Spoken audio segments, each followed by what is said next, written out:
Hi guys, आम्ही दोघंही आज असं रेडी झालो आहे. असं कुठे चाललो हे तुम्हाला कळेल लवकरच व्लॉगमध्ये पुढे बघितल्यावर.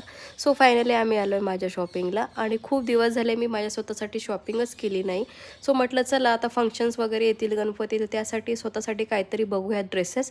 सो मला ना इथे आल्यानंतर ना असं जाणवलं की इथं ऑप्शन्स खूपच कमी आहे ट्रेडिशनल वेअरचे आणि सगळे असे ऑफिस आणि कॅज्युअल वेअर वाटले. तरी पण म्हटलं चला ठीक आहे, आपण एखादा ट्राय करून बघूयात. सो मी इथं ट्राय करायला घेतला असा हा एक होता, पण याचा व्ही नेक नाही आहे, राऊंड नेक असल्यामुळे मला अजिबात ते बस्ट असं पॅक वाटत होतं. त्याच्यानंतर मी हा एक कुर्ता ट्राय केला, तोही मला अजिबात आवडत नव्हता, कारण ते पॅचवाला मला अजिबात आवडत नाही, मला सूटही होत नाही असं मला वाटतं. मग त्याच्यानंतर ना फायनली मी माझी फक्त वरून मला हे एक सजेस्ट करत होता ग्रीन, जो की मला कलर अजिबात आवडत नाही कारण ऑलरेडी माझ्याकडे आहे. आणि हा एक कलर मला नको होता. मग घरी आलो, काकूने थेपले बनवले, ते खाल्ले. आणि तुम्ही बिलीव्ह नाही करणार, फक्त एक पॅन्ट घेतली. सो चलो बाय बाय, भेटू नेक्स्ट व्लॉगमध्ये. तोपर्यंत बाय, टेक केअर.